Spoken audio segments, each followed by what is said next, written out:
കൃഷ്ണ ഗുരുവായൂരപ്പാ ശരണം. ഗുരുവായൂരപ്പൻ്റെ ഉച്ചപൂജ കഴിഞ്ഞു, കളഭാലങ്കാരം കഴിഞ്ഞു, നട തുറന്നു കേട്ടോ. അപ്പോൾ നമുക്കെല്ലാവർക്കും ഗുരുവായൂരപ്പനെ കാണാനായിട്ട് പോകണം. ആ ഗുരുവായൂരപ്പൻ്റെ ആ ചതുർബാഹുവായ വിഗ്രഹത്തിൽ, ആ ദേവകൾ പൂജിതമായ വിഗ്രഹത്തിൽ ഏത് രൂപത്തിലാണ് കണ്ണൻ നമ്മളെ കാണാനായിട്ട് നിൽക്കുന്നത് നോക്കണ്ടേ? ഭക്തരെ അനുഗ്രഹിക്കാനായിട്ട് ഉണ്ണിക്കണ്ണൻ ഏത് രൂപം ആണ് എടുത്തിട്ടുള്ളത് നോക്കാം. നമ്മൾക്ക് ആദ്യം തന്നെ കിഴക്കേ നടയിലൂടെ വരാം. കിഴക്കേ നടയിലുള്ള ഗുരുവായൂരപ്പൻ്റെ ആ ഒരു ശ്രേഷ്ഠ ഭക്ത, ആ മഞ്ജുള, ആ വാരസ്യാരുടെ ഒരു സ്മരണയ്ക്കായിട്ട് നിലനിർത്തുന്ന മഞ്ജുളാലിന് സമീപം വന്ന് ആ ഗരുഡൻ്റെ വെങ്കല പ്രതിമ കണ്ട് ഒന്ന് തൊഴുത് നമുക്കതിലൂടെ യാത്ര ഇങ്ങനെ പോരാം. അങ്ങനെ ഗുരുവായൂരപ്പനെ ദർശിക്കാനായിട്ടുള്ള യാത്ര ആരംഭിച്ചു. അങ്ങനെ വരുമ്പോൾ കുറച്ചിങ്ങോട്ട് വന്നാൽ തീയരമ്പലം എന്ന് പറയുന്ന ഒരു സ്ഥലം കാണാം. അതായത് മുൻപ് അയിത്തൊക്കെ ഉണ്ടായിരുന്ന സമയത്ത് സവർണ ജാതിയിൽപ്പെട്ട ആളുകൾക്ക് മാത്രമാണ് മുന്നിലേക്ക് ഇങ്ങോട്ട് അകത്തേക്ക് വരാനുണ്ട്. അതായത് നായർ മുതലുള്ളവർക്ക് മാത്രം. ബാക്കി ഈഴവരൊക്കെ ആ തീയരമ്പലത്തിൻ്റെ അവിടെ വന്നിട്ട്, അതായത് പോസ്റ്റ് ഓഫീസിൻ്റെ അവിടെ വന്നിട്ടായിരുന്നു നിന്നിരുന്നത്. അവർക്കൊക്കെ അതുപറ്റായിരുന്നു പ്രവേശനം ഉണ്ടായിരുന്നത്. ആ ക്ഷേത്രപ്രവേശനത്തിൻ്റെ വിളംബരത്തിന് ശേഷമാണ് എല്ലാവർക്കും അകത്തേക്കുള്ള പ്രവേശനം ഉണ്ടായത്. അപ്പോൾ അതൊക്കെ കണ്ടു. അങ്ങനെ അവിടെ നിന്ന് വരുമ്പോൾ നമ്മൾ തൊഴുത് ഇങ്ങനെ വരികയാണ്. അങ്ങനെ വരുമ്പോൾ അവിടെ നിന്ന് തന്നെ ഗോപുരനട കാണാം. അങ്ങനെ ഗോപുരനട കാണുകയാണ്. അങ്ങനെ വന്ന് നമ്മൾ നേരെ വരുന്നത് ആ മേൽപ്പത്തൂർ ഓഡിറ്റോറിയത്തിൻ്റെ പുറകിലുള്ള അത്തിമര ഗണപതിയെ ഒന്ന് കാണാനായിട്ടാണ്. അത്തിമര ഗണപതിയെ ഒന്ന് കാണുക. 4 വശത്തുനിന്നും തൊഴാം. കാരണം അത്രയും സുഗമമായ ആ ഒരു തയ്യാറെടുപ്പാണ് അവിടെ നടത്തിയിട്ടുള്ളത്. എത്ര തിരക്കുണ്ടെങ്കിലും അവിടെ സുഖമായിട്ട് ദർശനം നമുക്ക് ലഭ്യമാവും. അപ്പം അങ്ങനെ തൊഴുത് ആ വിഘ്നങ്ങളൊക്കെ എറിഞ്ഞുടച്ച് നമ്മൾ ഗുരുവായൂരപ്പൻ്റെ തിരുനടയിലേക്കുള്ള പ്രയാണം തുടങ്ങുകയാണ്. അങ്ങനെ ആ ഗോപുരവാതിൽ കടന്ന് അകത്തേക്ക് ഇങ്ങനെ വരിക. അത്യാവശ്യം നല്ല തിരക്ക് തന്നെയാണ്. കൊടിമരം വഴിയൊക്കെയാണ് വിടുന്നത്. നമുക്കതിലേ അങ്ങനെ വന്ന് ആ ഗോപുരവാതിലിൻ്റെ കിടക്കാണ്. വാതിൽപ്പടി കയറുകയാണ്. വാതിൽപ്പടി കയറുമ്പോൾ തന്നെ അകത്തേക്ക് ഇങ്ങനെ നോക്കുക. അകത്തേക്ക് നോക്കുമ്പോൾ എന്താ, ഗുരുവായൂരപ്പൻ്റെ ശ്രീലകത്തെ പ്രകാശം ഇങ്ങനെ എത്തുകയാണ് നമ്മളുടെ കണ്ണുകളെ ആനന്ദപുളകിതമാക്കിയിട്ട്. ശരിക്കും പറഞ്ഞാൽ ഒരു കരച്ചിൽ വരും തന്നെ. കണ്ണനെ കണ്ട് ആദ്യമായിട്ട് കാണുന്ന ആളുകൾക്കൊക്കെ പെട്ടെന്നൊരു കരച്ചിൽ വരും. ആ ഗുരുവായൂരപ്പൻ എത്ര നേരം കാത്തിരുന്ന് കണ്ടല്ലോ എന്നുള്ള ആ ഒരു കാഴ്ച. അപ്പം അങ്ങനെ നോക്കി അത് കഴിഞ്ഞ് ഇടത്തെ സൈഡിലേക്ക് നോക്കിയിട്ട് ആ ഒരു പീഠം കാണാം. അവിടെ കിടാവിളക്ക് കൊളുത്തി വെച്ചിട്ടുണ്ട്. നാരായണീയ എഴുതിയ മേൽപ്പത്തൂർ നാരായണീയ ഭട്ടത്തിരിപ്പാടിനെ ഒന്ന് സ്മരിക്കുക. അതുപോലെ തന്നെ ആ വലത്തെ സൈഡിലുള്ള ആദ്യത്തെ തൂണ് നോക്കിയിട്ട് നരസിംഹാവതാരം കാണിച്ചു കൊടുത്ത തൂണ് അതൊന്ന് നോക്കി തൊഴാം. അങ്ങനെ തൊഴുത് അകത്തേക്ക് നോക്കി വരികയാണ്. അകത്തേക്ക് നോക്കുമ്പോൾ 2 കാൽപാദങ്ങൾ ഇങ്ങനെ പിണച്ചു വെച്ചിട്ടുണ്ട് ഉണ്ണി. ആ ചെറിയൊരു പൊന്നുണ്ണീനെ ഇങ്ങനെ കാണാണ്ട് ചെറിയ കാൽപാദങ്ങളാണ്. കാൽവളകൾ കാണാനുണ്ട്.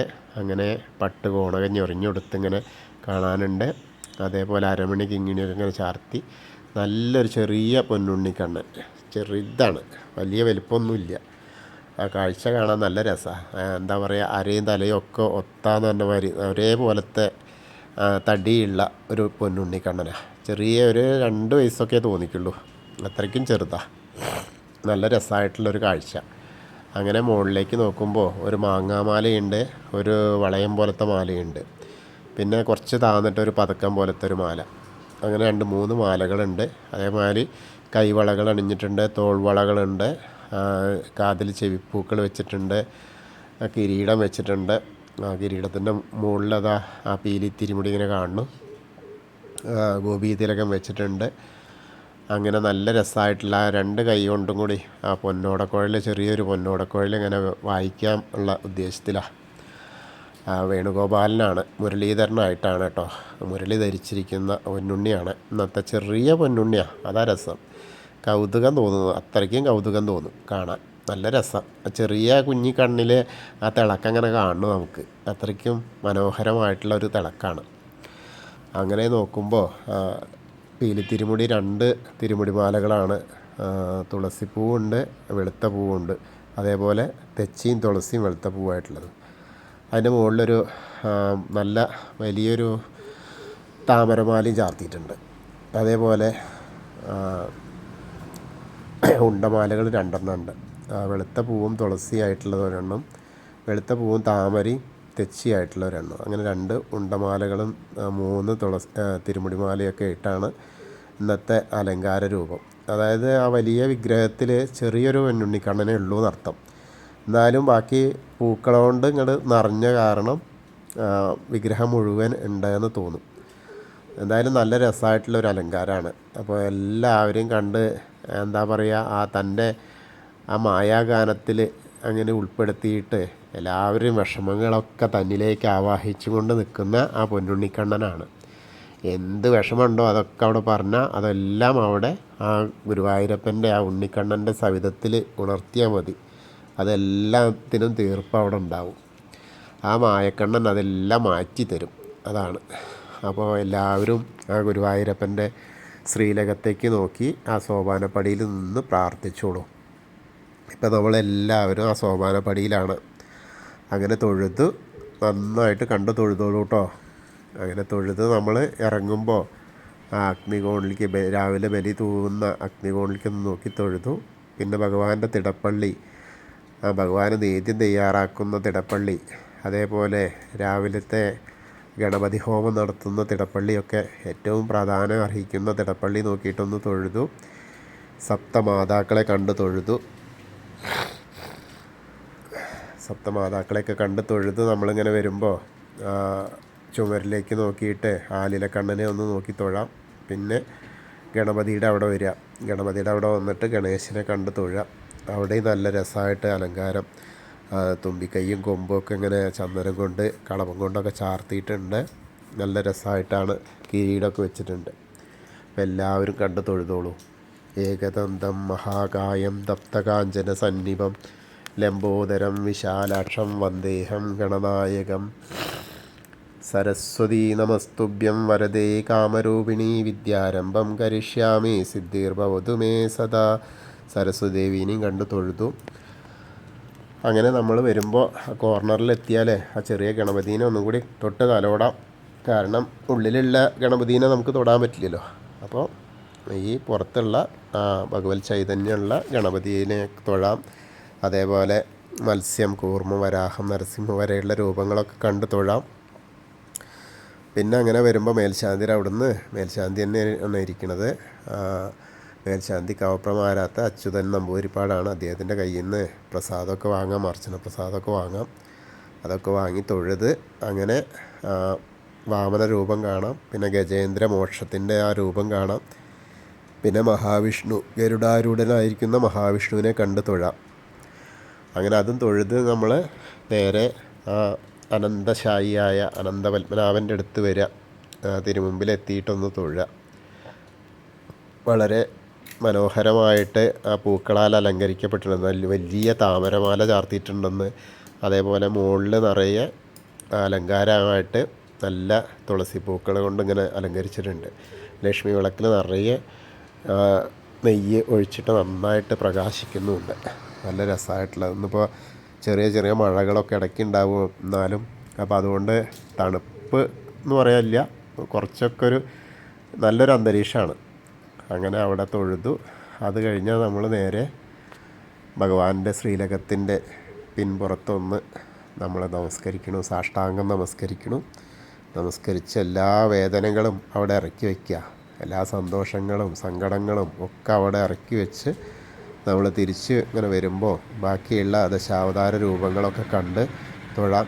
കണ്ണനെ കാണാം, ഭാർഗവരാമനെയും ബലരാമനെയും അതേപോലെ പരശുരാമനെയൊക്കെ കണ്ട് തൊഴുത്, ശ്രീരാമചന്ദ്രനെയൊക്കെ കണ്ട് തൊഴുത് ഇങ്ങനെ വരാം. അങ്ങനെ വന്ന് നമ്മൾ മുരുകനെ കണ്ട് തൊഴാം. അത് കഴിഞ്ഞ് ഹനുമാൻ സ്വാമിയുടെ അടുത്ത് വരിക. ഹനുമാൻ സ്വാമീനെ കണ്ട് തൊഴാം. അവിടെ നിന്ന് കുറച്ച് കൂടുതൽ കുങ്കുമമൊക്കെ അലങ്കാരമായിട്ടുണ്ട്, വിതറിയിട്ടുണ്ട്. അതേപോലെ ഒരു നാരങ്ങമാലയുണ്ട്. എല്ലാവരും കണ്ട് തൊഴുതോളൂ. ത്വമസ്മിൻ കാര്യനിര്യാഗേ പ്രമാണം ഹരിസത്തമ ഹനുമാൻ യജ്ഞമാസ്തായ ദുഃഖക്ഷയകരോ ഭവ മനോജവം മാരുതതുല്യവേഗം ജിതേന്ദ്രിയം ബുദ്ധിമതാം വരിഷ്ഠം പാദാത്മജം വാനരയൂതമുഖ്യം ശ്രീരാമദൂതം ശിരസാ നമാമി. ബുദ്ധിർബലം യശോധൈര്യം നിർഭയത്വം അരോഗത അജാഡ്യം വാക്പടുത്വം ഹനുമസ്മരണാത് ഭവേത്. ഓം നമോ ഭഗവതേ ആഞ്ജനേയായ മഹാബലായ സ്വാഹ. ഹനുമാൻ സ്വാമിയെ കണ്ടു തൊഴുതു. ആ രാധാകൃഷ്ണ വിഗ്രഹത്തിലൊക്കെ നിറയെ പൂക്കൾ വെച്ചിട്ടുണ്ട്, നന്നായിട്ടുള്ള തുളസി മാല്യങ്ങൾ ഉണ്ട്. അവിടെയൊക്കെ കണ്ട് തൊഴുത് ഓവിൻ്റെ അവിടെ വന്ന് പ്രാർത്ഥിക്കുക. അതിനുശേഷം കുറച്ചിങ്ങോട്ട് തിരിഞ്ഞ ആ ചുമരിലുള്ള താമരക്കണ്ണനെ കണ്ട് തൊഴാം. അത് കഴിഞ്ഞ് നേരെ ഗ്രില്ലിൻ്റെ അവിടേക്ക് വരിക. കിഴക്ക് വശത്തേക്ക് വരുമ്പോൾ നമ്മൾ മണിക്കിണർ നോക്കി തൊഴാം. ഭഗവാന് ആ നേദ്യം തയ്യാറാക്കാനും ആ കഴുകാനും എല്ലാറ്റിനും തീർത്ഥമായിട്ടൊക്കെ ഉപയോഗിക്കുന്നത് ആ മണിക്കിണറിലെ തീർത്ഥമാണ്. അതേപോലെ തുലാഭാരത്തിനുള്ള തീർത്ഥവും ഒക്കെ മണിക്കിണറിലെ തീർത്ഥം കൊണ്ടാണ്. അത്രയും പ്രാധാന്യമുള്ള ആ തീർത്ഥമാണ്. അത് കണ്ട് തൊഴാം. പിന്നെ അതേപോലെ ആ നൃത്ത അറയിലേക്ക് നോക്കുക. അപ്പോൾ അവിടെ കിടാവിളക്ക് ഇങ്ങനെ കത്തണം. ആ നാളങ്ങളിങ്ങനെ എന്താ പറയുക, ആടി ഉലഞ്ഞ് കളിക്കുക. അപ്പോൾ അതിൻ്റെ മുകളിൽ കണ്ണൻ കളിക്കുന്നതായിട്ട് നമ്മളിങ്ങനെ സങ്കല്പിച്ചാൽ ആ രൂപത്തിലിങ്ങനെ നോക്കിയിട്ട് നമ്മൾ കളിക്കുന്ന പോലെയാണ് ആ ദീപത്തിൻ്റെ നാളങ്ങൾ അങ്ങോട്ടും ഇങ്ങോട്ടും ഇങ്ങനെ അലിഞ്ഞലിഞ്ഞ് പോണത്. വളരെ രസമായിട്ട് കാണാം. അത് കണ്ട് കണ്ണനാണെന്ന് വെച്ച് സങ്കല്പിച്ച് കണ്ട് തൊഴുത് നേരെ വരുമ്പോൾ കുറൂരമ്മേനെയും നാരദരെയും അതേപോലെ ആ കൃഷ്ണാട്ടത്തിൻ്റെ രൂപമൊക്കെ അവിടെ ഉണ്ട്. അതൊക്കെ കണ്ട് അതേപോലെ വസുദേവരെ കംസൻ്റെ രാജധാനിയിൽ നിന്ന് ഉണ്ണീനെ കൊണ്ടുപോരുന്ന ആനന്ദൻ കുട പിടിച്ച് പോരുന്ന ആ രൂപം കാണാം. അതൊക്കെ കണ്ട് തൊഴുത് വടക്കേ നടയിലൂടെ പുറത്തേക്ക് വരിക. വടക്കേ നടയിലൂടെ പുറത്തേക്ക് വന്നിട്ട് നേരെ പ്രസാദ കൗണ്ടറിൻ്റെ അവിടെ എത്തിയാൽ ചന്ദനം തീർത്ഥം, അതായത് രാവിലത്തെ തീർത്ഥത്തിൻ്റെ ബാക്കിയൊക്കെ ഉണ്ടാവും. അപ്പോൾ അതൊക്കെ വാങ്ങിയിട്ട് കുടിക്കാൻ തൊടാം. വീണ്ടും നമ്മൾ എടത്തരികത്തുകാവിലെ ഭഗവതീനെ കാണാനായിട്ട് പോവാം. ഭഗവതിയുടെ അവിടെയൊക്കെ തിരക്കാട്ടോ. അങ്ങനെ വന്ന് ഭഗവതിയുടെ അവിടേക്ക് വരിക. ഭഗവതിയുടെ അവിടെ നിന്ന് ഇങ്ങനെ അടയാഭരണങ്ങളൊക്കെ അണിഞ്ഞ് വരണേ ഉള്ളൂ. ചെറുതായിട്ട് ഇങ്ങനെ അലങ്കാരമായി വരണം. ഇപ്പോൾ ആ കറുത്ത ഒരു ഇത് തന്നെയാണ് കാണാനുള്ള, ഗോളക ഇറക്കണേ ഉള്ളൂ. എന്തായാലും കണ്ട് തൊഴുതോളൂ. സർവമംഗളമംഗല്യേ ശിവേ സർവാർത്ഥസാധികേ ശരണ്യേ ത്രയംബകേ ഗൗരി നാരായണി നമോസ്തുതേ. അങ്ങനെ അമ്മയെ കണ്ട് തൊഴുത് പ്രദക്ഷിണമായിട്ട് വരുമ്പോൾ ആ മമ്മിയൂരപ്പനെ ഒന്ന് പ്രാർത്ഥിക്കുക. നമശിവായ നമശിവായ നമശിവായ എന്നുള്ള പഞ്ചാക്ഷരി മന്ത്രം ജപിക്കുക. മമ്മിയൂരപ്പനെ മനസ്സിൽ സ്മരിക്കുക. അപ്പോൾ നമ്മൾ മമ്മിയൂർ പോയി ദർശനം കിട്ടിയ ആ ഒരു പ്രതീതിയാവും. അങ്ങനെ അത് കഴിഞ്ഞ് കൊടിമരത്തിൻ്റെ അവിടേക്ക് വരിക. ആ തുലാഭാരത്തിൻ്റെ അവിടെയൊക്കെ നിറയെ തിരക്കാട്ടോ. അതേപോലെ ആൾരൂപം വഴിപാട് ചെയ്യുന്ന ആൾരൂപം മാത്രമല്ല, എല്ലാറ്റിനും വഴിപാട് അവിടെ ചെയ്യാം. എന്താണോ നമുക്ക് അസുഖം അല്ലെങ്കിൽ ആർക്കെങ്കിലും വേണ്ടിയിട്ടും ഒക്കെ നമുക്ക് നേർന്ന നേർച്ചകളൊക്കെ അവിടെ തീർപ്പാക്കാം. പിന്നെ ആ മഞ്ചാടി വാരാം. പ്രായപരിധിയൊന്നും ഇല്ല കേട്ടോ, ആർക്ക് വേണമെങ്കിൽ വാരാം. ചെറിയ കുട്ടികളാ വാരാന്ന് മാത്രം. നമുക്ക് കുറച്ച് വാരാൻ പറ്റുന്ന ആ പ്രായമാണെങ്കിൽ നമുക്കും വാരാം. നമുക്ക് അങ്ങനെ വരാൻ ആഗ്രഹം ഉണ്ടെങ്കിൽ വാരാമെന്നർത്ഥം. അങ്ങനെ വാരിയിട്ട് അതൊക്കെ കണ്ണൻ്റെ ഒരു വികൃതികളും കളികളുമാണ്. അങ്ങനെ അത് കഴിഞ്ഞാൽ നേരെ കൊടിമരത്തിൻ്റെ അവിടെ വരിക. അവിടെ വന്ന് വീണ്ടും ഒരിക്കൽ കൂടി നമ്മളെ ആ മുരളീധര സ്വരൂപത്തെ ഒന്നുകൂടി കാണാം, കണ്ടു തൊഴാം. ഒന്ന് നമസ്കരിച്ച് കൂത്തമ്പലത്തിൻ്റെ അവിടെ വരിക. കൂത്തമ്പലത്തിൻ്റെ അവിടെയുണ്ട് കിടാവിളക്ക് ഇങ്ങനെ കത്തി നിൽക്കുക. കാരണം എന്താ വെച്ചാൽ അവിടെയും പ്രസക്തമാണ്. വേദപാരായണം നടത്തുന്നതായ ഹാളാണ്, പിന്നെ കൂത്ത് നടത്തുന്ന ഹാളാണ്. അതേപോലെ ഏറ്റവും പ്രധാനം നല്ലൊരു പഴയ നെല്ലി ഉണ്ടായിരുന്ന ആ സ്ഥലമാണ്. മാനവേദന ദർശനം നൽകിയ ആ സ്ഥലമാണ്. അങ്ങനെയൊക്കെ എല്ലാം കൊണ്ടും വളരെ പ്രശസ്തമായ ആ ഒരു സ്ഥലമാണ് കൂത്തമ്പലമായിട്ട് നിൽക്കുന്നത്. അവിടെ ഒന്ന് പ്രണമിച്ചിട്ട് നമ്മൾ അയ്യപ്പസ്വാമിയുടെ അടുത്തേക്ക് വരിക. അയ്യപ്പസ്വാമിയുടെ അവിടെ കണ്ട് തൊഴുക. ഭൂതനാഥ സദാനന്ദ സർവഭൂതദയാപര രക്ഷ രക്ഷ മഹാബാഹോ ശാസ്തേസ്തുഭ്യം നമോ നമ. ആ ഭൂതനാഥനെ കണ്ട് തൊഴുത് പ്രണമിച്ച് വലം വെച്ച് പടിഞ്ഞാറേ നടയിൽ വരുമ്പോൾ ആ ദീപസ്തംഭത്തിൻ്റെ മുകളിലേക്ക് നോക്കിയാൽ അവിടെയും നമ്മളെ വേണുഗോപാല സ്വരൂപം കാണാം. പിന്നീട് ഒന്നുകൂടി പുറകിലോട്ട് അങ്ങനെ ഇറങ്ങി നിന്നാൽ ആ കൊടിമരം കാണാം. കൊടിമരത്തിൻ്റെ മുകളിലുള്ള ഗരുഡധ്വജനെ കണ്ട് തൊഴാം. അപ്പോൾ എല്ലാവരും കണ്ട് തൊഴുതോളൂ. ഇനി നമ്മൾ പടിഞ്ഞാറ നടയിലൂടെ പുറത്തേക്ക് ഇറങ്ങുകയാണ്. പുറത്തേക്ക് ഇറങ്ങിയിട്ട് നമ്മുടെ കുളം കാണണം. വളരെ പ്രാധാന്യം അർഹിക്കുന്ന ആ കുളം. അപ്പോൾ അതിനെ ഒന്ന് പ്രദക്ഷിണം ചെയ്യാം. അങ്ങനെ വരുമ്പോൾ അന്നലക്ഷ്മി ഹാളിൻ്റെ അതിന് അങ്ങനെ വരിക. അങ്ങനെ വന്ന് ആ കാലമൊക്കെ കാണാം. അതായത് പൂന്താനം എഴുന്ന് ആ നാമം ചൊല്ലി പ്രാർത്ഥിച്ചിരുന്ന ആ വിഗ്രഹം കാണാം നാരായണാലയത്തിൽ. അത് കഴിഞ്ഞ ആ ഒരു എന്താ പറയുക, കാല് അങ്ങനെ ഇതുള്ളത് കാണാം. അതൊക്കെ കണ്ട് തൊഴുത് വടക്കേ നടയിൽ ഭഗവതിയുടെ അവിടേക്ക് എത്താം. ഭഗവതിയുടെ അവിടെ എത്തിയിട്ട് ഒന്ന് പ്രാർത്ഥിച്ച് നേരെ കിഴക്കേ നടയിലെത്തിയിട്ട് ഒന്നുകൂടി നോക്കിയാൽ നമ്മളെ ഗുരുവായൂരപ്പൻ്റെ തിരുനട കാണാം. ആ ദീപം ഇങ്ങനെ കാണാം. ചിലവർക്ക് നേരെ കാണാൻ കഴിയും, അല്ലാത്തവർക്ക് അവിടെ നിന്നാലും ആ ദീപം കാണാം. അപ്പോൾ ഒന്നുകൂടി തൊഴാം.